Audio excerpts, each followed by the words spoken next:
Welcome to the Kingdom of Wyvern. When you sit down for your Wyvern demo, you'll be given a starter deck. The first thing you need to do upon figuring out how to open it is to sort the cards into two piles. You'll want to take the red and green cards and put them in one pile, and the purple and yellow cards and put them in another. Once you get the purple and yellow cards together, just put them to the side. You won't need them right away. Now the object of Wyvern is to eliminate your opponent's 6 battle positions before they eliminate your 6 battle positions. Now normally when you're setting up for a game you'd use your own cards, but since I'm only showing you the card interactions at the moment, we'll just use this deck. Now the deck I dealt from was the red and green cards. The red and green cards are dragons and terrain. Now dragons are the main method of attacking in Wyvern. On your turn you'll usually select a dragon, flip it up and pay for it, and pick a card of your opponent's to attack. In this case I'll choose Celestial Dragon. Celestial is a strength 5 flying dragon. Now when a dragon's first revealed, you have to pay its strength in gold. If there are any gold pieces on the card, you have to pay that in addition to the dragon's strength. In this case, there's no added gold pieces, so 5 gold will pay for Celestial. Now a dragon can attack any card in the row in front of it. An exception to this is any dragon that has flying, like Celestial Dragon. A flying dragon can go over one row. So Celestial from this position in my front row could reach any card in my opponent's battlefield. If he didn't have flying, he could only reach one of the front 3. Now I don't know anything about my opponent's battlefield at the beginning of a game. Everything I eventually learn about it will be through what they do, how they attack, what cards they choose to swap out. You'll see all of that when you see the sample game. But in this case I'm going to randomly pick my opponent's back card and hope that it's a dragon that Celestial can defeat. In this case, it ends up being Wyvern. Now Wyvern's a strength 4 flying dragon. It has no additional gold pieces on the card, so my opponent would have to pay a total of 4 gold to bring Wyvern into play. In this battle, Celestial versus Wyvern, Celestial would be ahead 5-4, based on their strength. Now, when you're playing the full game of Wyvern, you'll have your purple and yellow cards. They'll be in your hand. Some of the purple cards can add strength to your dragon or prevent them from dying, things of that nature. So, normally you'll have a way to fight off a dragon that's larger than you. But in this case, 5-4, we're not using the cards, so Wyvern will die, get removed from the battlefield. Now you'll see my opponent's been reduced to 5 battle positions. If he loses his last one, he loses the game. Now dragon versus dragon is not the only possible outcome of an attempted attack. If Celestial had instead chosen to go after this card, it would have been revealed to be a forest. Now the forest is a terrain card. It's going to apply to the Celestial Dragon and weaken its strength, knocking it down to a 4 for the rest of the game. You'll notice that the forest has gold pieces on the card. In the case of terrain, gold pieces indicate gold that's gained by the person who owns the card when it's discovered by the opposing dragon. So my opponent gains 2 gold, Celestial's weakened to a 4, and in this case, he gets to replace the card in his battlefield. Now the only time when a terrain card would not be replaced is if it does not apply to the attacking dragon, or if the attacking dragon is a scout. For example, if I had attacked with Amphitheater, a strength 0 flying scout, and chosen to attack this card, and it was revealed to be a terrain, the card would immediately be destroyed and not replaced. So there are basically 3 types of battlefield cards: dragons, scouts, and terrain. When a dragon hits a terrain card, it's weakened, the owner of the terrain card gains gold, and the card's replaced. When a scout hits a terrain card, it's destroyed and not replaced.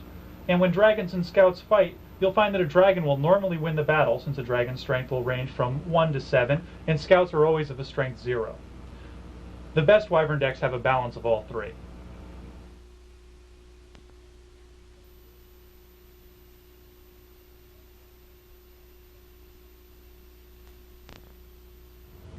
Now we're going to take you through the sequence of play of Wyvern. In order to set up for the game, you need to take your red and green cards, put them to your left, and your purple and yellow cards, put them to your right.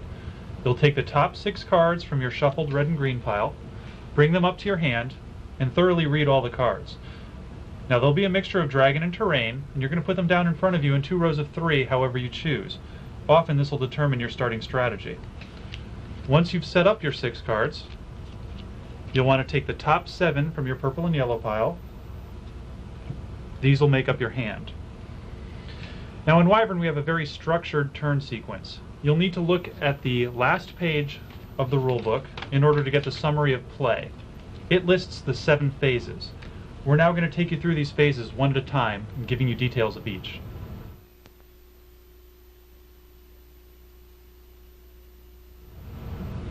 Now the first phase of Wyvern is the simplest. It's the draw phase. At the beginning of each of your turns, you'll simply draw a card, regardless of how many cards you have in your hand.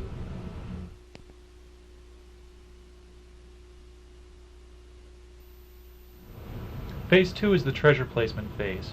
During this phase, you're allowed to play 1 and only 1 treasure from your hand to a treasure position in your battlefield. Now there are 4 treasure positions. They exist at the ends of the rows. The treasure cards are yellow. They'll have gold pieces on them to indicate how much gold you must pay in order to put them into play, and they have effects that range from helping a dragon attack or defend to helping them survive a battle. In this case, I'll take the Fountain of Youth and place it at the end of this row. Now the Fountain of Youth card has 1 gold piece printed on the card. That's the amount of gold you'll need to pay to put the Fountain of Youth into play. Now this particular treasure will allow a dragon in that row to survive a lost battle. There's 4 treasure positions in your battlefield, which means you can never have more than 4 treasures in play at one time.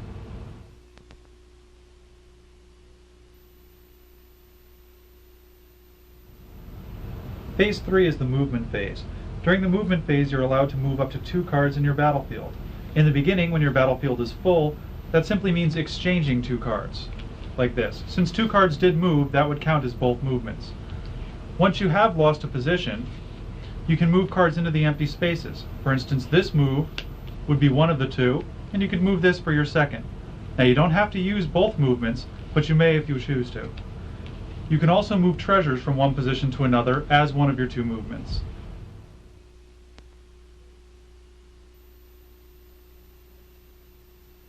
The 4th phase is the action phase. During the action phase, both players can play as many cards as they choose, but only cards that specifically say action in the upper left-hand corner. For instance, Gold Find is an action that has no gold cost that allows both players to gain 2 gold. Or City, which has a 1 gold cost, would allow you to turn a face-up dragon face down. Now there are many other cards that you may have in your hand, such as battle actions, that also have the word action in the title, but they're not playable in this phase. During the action phase, only cards specifically labeled action or Dragon Slayer action are playable. Now the Dragon Slayer action, like Cadmus, is only playable on your own turn in the first action phase. You can only play it against a face-up dragon and in attempts to kill the dragon. This is a way you can remove one of your opponent's cards without directly getting into battle with it. In this case, Cadmus kills any flying dragon, and Wyvern is a flying dragon. So I could pay the 2 gold pieces on Cadmus and attempt to remove Wyvern from the game. That brings us to one other type of card called a reaction. Now reaction cards are only played in response to specific cards. For instance, the card Marina is a reaction that's played in response to a Dragon Slayer. It would effectively cancel that card and prevent it from taking place. Now one side effect of the Dragon Slayer action is that it forces you to skip your 5th phase, the battle phase, but we'll deal with that more when we get to it.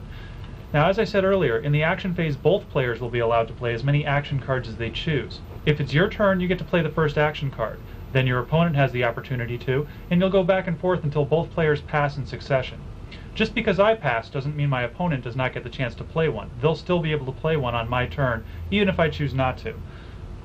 Now once both players have passed in succession, you'll go on to the next phase.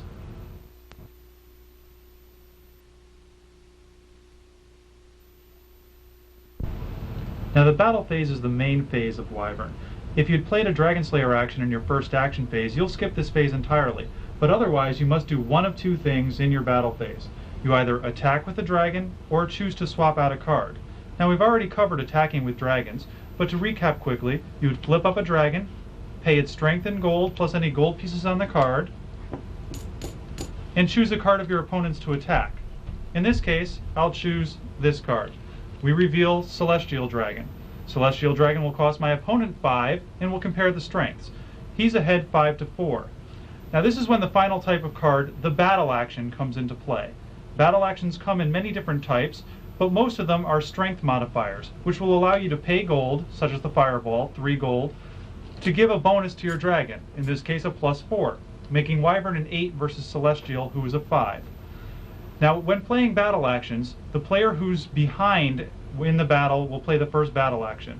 From then on, it'll alternate back and forth between players until both players pass, much like the action phase. So for instance, now I would be ahead 8-5, and my opponent may play a card such as Knight, which simply cancels the battle. Or if he didn't have a card to cancel the battle and had no way to make his dragon bigger, he might play some of the cards like Sacrifice, which forces the winner of the battle to pay gold to the loser. Now as we said earlier, dragon versus dragon is not the only outcome of this attack.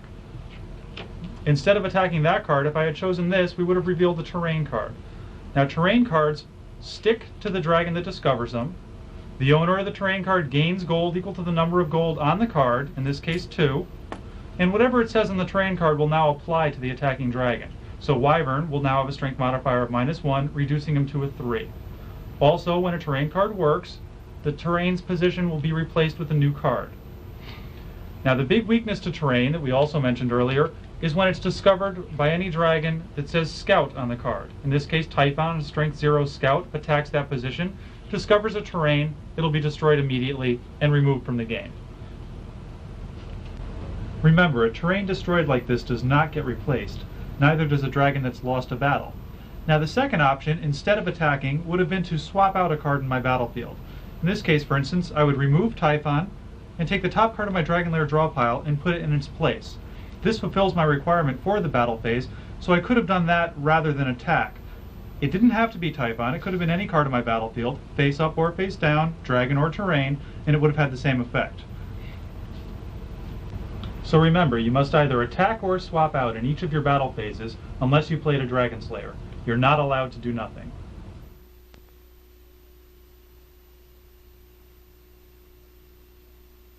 The second action phase is virtually identical to the first action phase, except that Dragon Slayer actions cannot be played.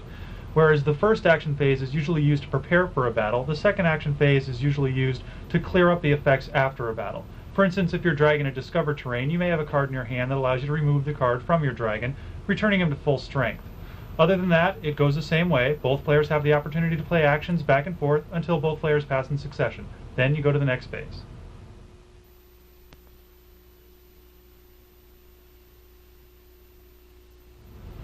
Now the discard phase is the final phase of your turn. During it, you simply count up the number of cards in your hand. If you have more than 7 cards, you've got to discard down to 7. Once this phase is over, it becomes your opponent's turn, and he'll go through the 7 phases in order, just like you did. Play will continue back and forth, turn by turn, until one player's lost their last battle position, whereupon the game ends.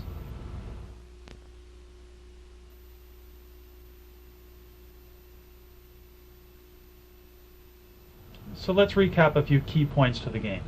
First of all, you start the game with only 25 gold pieces, so make sure you spend them wisely. If you spend too much too soon, you may find you can't pay for cards or dragons later on that are crucial to your victory. Also remember that if you can't pay for a dragon, you're not allowed to attack with it, and if it gets attacked and you can't pay for it, it'll lose automatically. You also don't lose the game if you run out of gold or cards. The only way to lose the game is if you lose your last battlefield position. And there are 3 points that often confuse new players. And that is, you only have to pay for a dragon once, you always replace terrain when it works, and you never replace a dragon when it loses a battle. Oh, and by the way, have fun in the Kingdom of Wyvern.